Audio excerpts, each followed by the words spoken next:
If anyone was thinking that the Great Resignation was a 2021 phenomenon, then you're definitely thinking wrong. A recent LinkedIn survey suggests that 82% of the people that they talked to want to switch jobs this year. And one of the key reasons for doing that is better work-life balance, also more pay. Now, what are the categories of people or workers who want to switch jobs? Are those options out there in terms of viable job opportunities? And how will this move forward for employers as well as employees? To speak on some of these aspects, I'm joined today by Ankit Vengurlekar, India Managing Editor at LinkedIn. Ankit, great to have you on the show and great to be speaking with you. Give us some insight into this headline figure of 82% people wanting to switch jobs. Why is that? Absolutely. Such a pleasure to chat with you here, Tamanna, and I really hope you're staying well and healthy. Well, January generally every year is the time of the year where there's a lot of positive optimism around what people want to do with their careers. So January felt like an opportune time to conduct our own research and survey. We're calling it January Jobs Bootcamp Consumer Survey and Jobs on the Rise, where we've enlisted 15 top jobs that are on the rise basis LinkedIn data. Now, in your introduction, you spoke about the Great Resignation of 2021, and 2022 seems to have started off with the Great Reshuffle.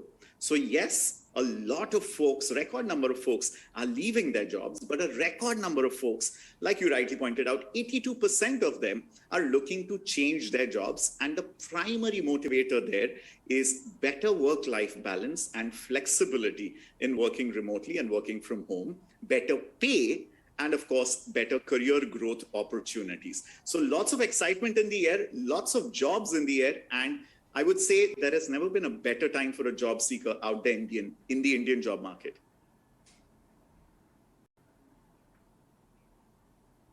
But, Ankit, when I speak to people who track this space, they talk about all of this optimism in the context largely of IT and ITES services and those kind of categories, because a lot of companies now want to add to their digital portfolios and need skill sets like that.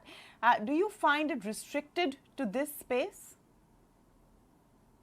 That's a great question, really. Yes, IT is completely spearheading the jobs reshuffle here in India this year and last year, and for good reason, right? As the entire world went remote because of the pandemic, Tamanna, everybody had to onboard digitization of the systems and the way they conduct work. So obviously this was absolute Diwali for IT companies and ITES firms, etc.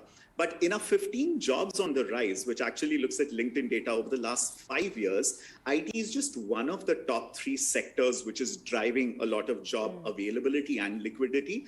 Along with this, we are seeing a massive surge in healthcare related jobs, right from molecular biologists to wellness practitioners.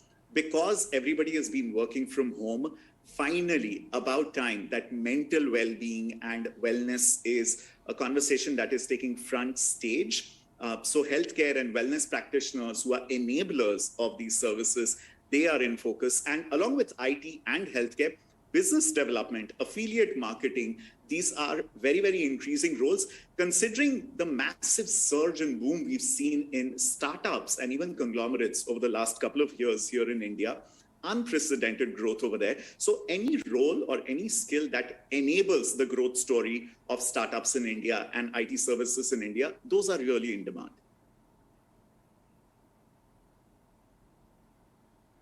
Let's look at this list a little more closely. When you talk about the 15 jobs on the rise, you're looking at positions that are being advertised by companies as well, or are you working on the premise of the kind of jobs that people want? And what would be some of these top jobs?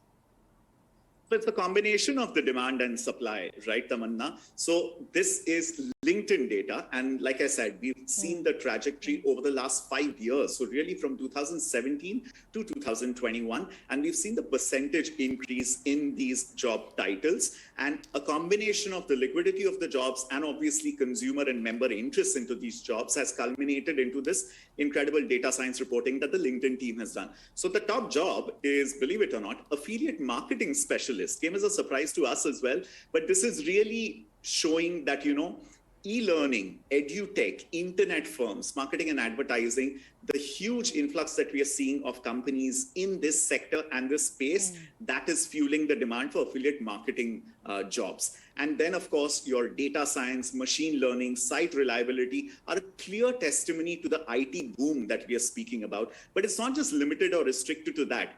Obviously, when you need so many people, you also need a whole deal of recruitment specialists or HR function folks who can enable this. So there's a great deal of demand for recruiting and HR roles as well. So it's evenly spread out across sectors, but the top 3 drivers in terms of sectors, I would say, would be IT, healthcare, and business development across the 15 jobs.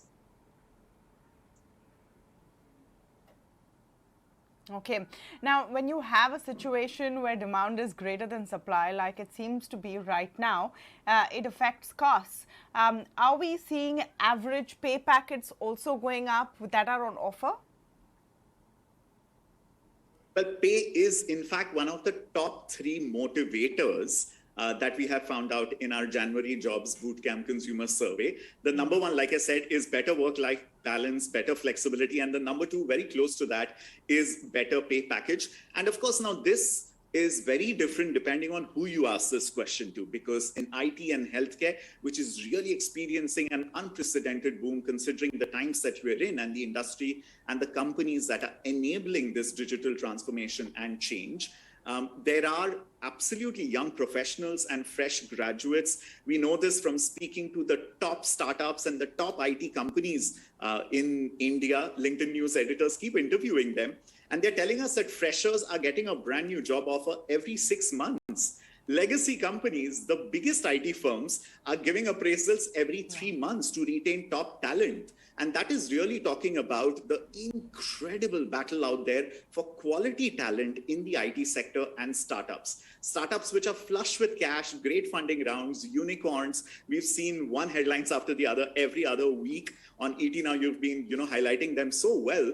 Startups are flush with cash, so they are making counter offers to folks for them to choose them over legacy IT companies. So if you're in IT and if you're a fresh graduate right now, this is such a great time to be applying for a job. Also quite challenging, if I may add.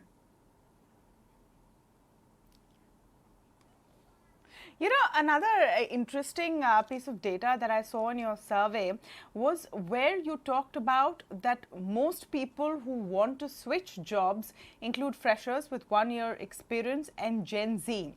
So would you say that this is limited to relatively new entrants to the workforce?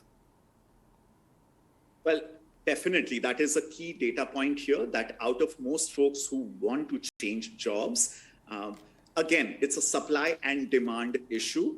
A lot of freshers get hired by big firms, right? We're talking about tens of thousands of developers, coders, engineers. They get hired, for example, by the IT sector for a bunch of reasons. One is, of course, the cost of acquisition of this talent, the kind of role or the kind of output that they are required to perform, because the funnel keeps on narrowing, the pyramid keeps on narrowing as they climb up the seniority ladder and the role that they have, the output they have, and the cost to company, right? So as is always the case, that's not an anomaly. As is always the case, there's a huge influx of fresher talent from across campuses and from across the board when it comes to startups and legacy companies. But what's exciting, or what is unprecedented for the freshers, is just the sheer volume of opportunities that they have today. Also, remember, we are also experiencing what is an incredible entrepreneurship boom in the country and a side gig or a side business boom. So apart from doing their full-time jobs, a lot of these freshers and youngsters are also building something of their own on their side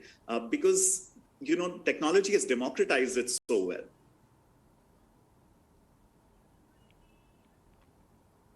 I know this is not perhaps a part of the survey or the research that you guys have put out in January, but I wanted to get a sense whether the whole work from home or remote working situation has given more opportunity for female employees. I mean, India is notorious with a low rate of women's participation in the labor overall.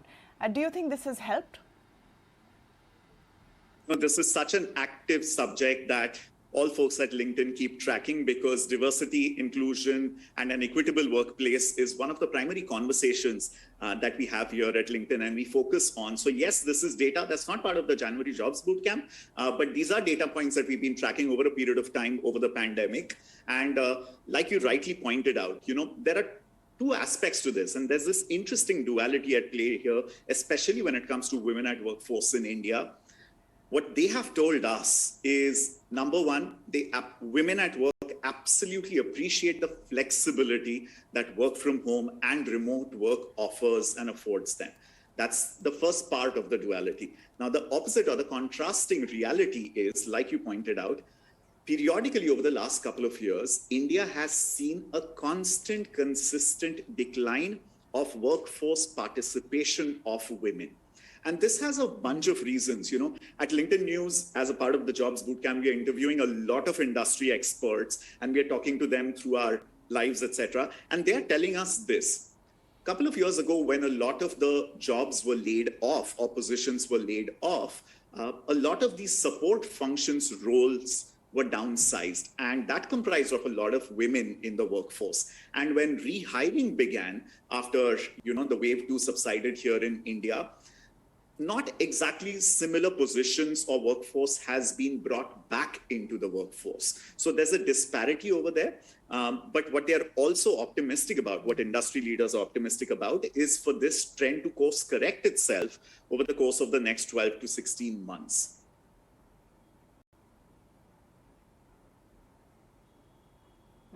Well, let's hope it does. The problem of a low participation of women in India's workforce is actually an endemic one, which has a lot of social and cultural issues wrapped up in it. One can hope that remote working gives an opportunity to 50% of our very talented workforce to also make its presence felt. Pleasure speaking with you, Ankit, and hope to talk to you soon. Thank you so much, Tamanna. It was a pleasure.